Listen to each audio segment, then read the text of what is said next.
This show is brought to you by Safety FM.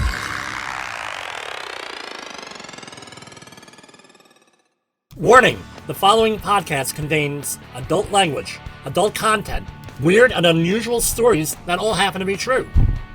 We didn't start this war on safety, but we're going to fight that safety war and we're going to win it. Hello, this is Jim Polsel from Safety Wars. We took a little hiatus here because of the holidays, and I think most people know about our struggles here with a flood from Hurricane Ida earlier this fall. So we're back here. We're hoping to do some more regular broadcasts.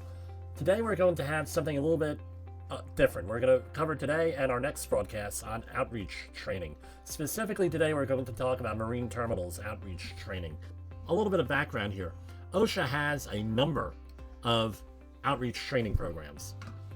Construction industry, 10 and 30 hour. General industry, 10 and 30 hour. Maritime industry, and maritime includes three things: shipyards, longshoreman training, and marine terminals training. We're going to talk about marine terminals training, and there is also another one called disaster site worker training. That's either 7.5 hours or 15 hours. All the other training we have is either, like I said, 10 or 30 hours. And one of the biggest questions we always get is, how long does a 10-hour course take? The answer is 10 hours. Usually it's 2 5-hour days, but you're allowed to go up to 7.5 hours a day with all this training. And the same thing with any 30-hour class. It's 30 hours. That comes out to the fastest you can do it is 4 7.5-hour days. If you do it faster than that, you're going to get into trouble. So, for example, there's people who on probation and in some cases jail time because they either did not do the training for the right number of hours or just writing out fraudulent cards. We get those all the time, and we record those and send over the information to the authorities. So the question is this: you need to figure out where you are. Maritime training. You can either be in a shipyard, you can be a longshoreman, or you can be in a marine terminal. Shipyard is obvious. You have a ship and you're repairing it in a shipyard. You're building it, you're repairing it, what have you.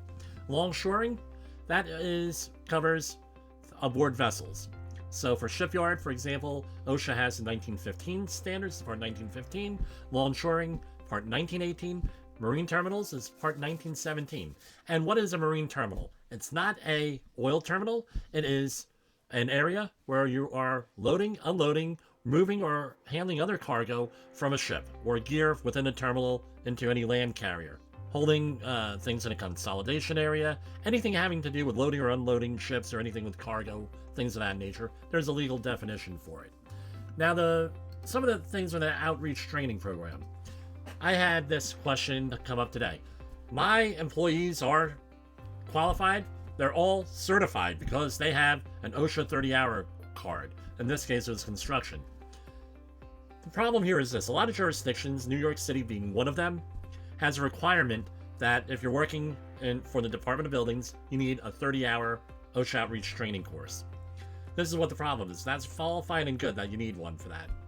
But the 30-hour certification or 10-hour or what have you is only an awareness level course. You're not actually certifying anybody in anything. It's an awareness level. So you can think 30 hours of awareness training? Yeah, 30 hours. We're going to go over what the elements are for maritime. Who is a maritime outreach trainer? Comes from the maritime industry and is an outreach trainer who goes through approximately 2 weeks of training from an OSHA outreach center. There are several of them throughout the country, and you meet certain education and some experience requirements. Now, the reason why this is not a quote-unquote certification course is that you have a lot of different options on what goes into a course. And being a trainer, you have to tailor-make those courses for your audience. So, for example, in maritime training, if you're dealing with one type of terminal, one type of crane, one type of activity, that may not apply to another terminal that you're dealing with. I'm just talking in real generalities here because it has to be tailor-made to what you're doing.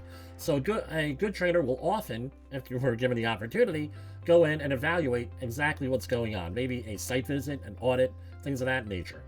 That goes into that.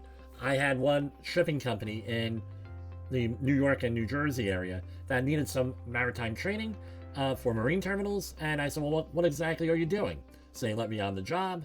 I went out and saw what was going on, and I said, okay, now I'm able to figure things out. What kind of accidents have you had here? What kind of incidents? You do a pre-interview type of thing. What you don't want to do is get into a situation where you design this course, you come to the facility, and nothing applies to what you're doing. You don't have the right overheads. Yeah, you make it work. It doesn't look good for you. It doesn't look good for the program with OSHA, and it leads to a very difficult class, and you'll probably have some people having trouble staying awake. I'm just saying that. All right, so we try to make this relevant to the people we're giving it to. This is one of the problems with an open enrollment course, where you're just inviting people essentially off the street, is that you really can't tailor-make that. So what goes into this type of training? You have a mandatory topic list, 7 hours. The first topic, for about 1 hour, is Introduction to OSHA. It's 1 hour, and if you ever get audited by OSHA, they're in there with a stopwatch. Now it's on a smartphone, I'm sure. And they time you on this. And the introduction level, and that used to be a lot more. Now it's only 1 hour. And you're discussing the rights and responsibility of the workers, the employers, and everybody involved in the workplace by federal law. You go into whistleblower protections, how to report things to OSHA, how to navigate the act and make it relevant to you.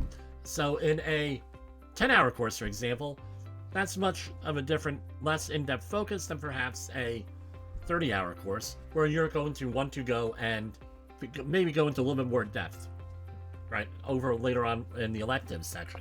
And you also want to go and tailor-make this for your community. So, for example, if you're dealing with managers and supervisors, you can approach it from one point of view. If you're dealing with a worker, different point of view. There are mandatory overheads that you need to use and things that you have to cover. That's all on the OSHA website. Oh, and by the way, this is the latest stuff from OSHA as of December 9th, 2021. So this may change at any time. What else goes into mandatory topics? You have 2 hours of walking and working surfaces, 2 hours of personal protective equipment. Also, you have managing safety and health for 2 hours. And there's some leeway as to what you could cover on that. You could cover injury and illness prevention programs, I2P2, safety audits, accident prevention. You talk about management and employee involvement, accident investigations, worksite analysis, and hazard prevention. The next section is elective topics. And you have a whole bunch of topics to choose from. By my count, 7 topics. And you have to cover at least 2 of those topics for a minimum of 30 minutes per topic. And that's about 8 hours of it's 8 hours of training. And then you go into the ending 15 hours of training. You have the optional topics for the last 15 hours. And what you're dealing with is hot work, welding, right? Burning and cutting, material handling, bloodborne pathogens, machine guarding, ergonomics, and proper lifting techniques, and additional coverage on all other topics. So all of this goes into a little course.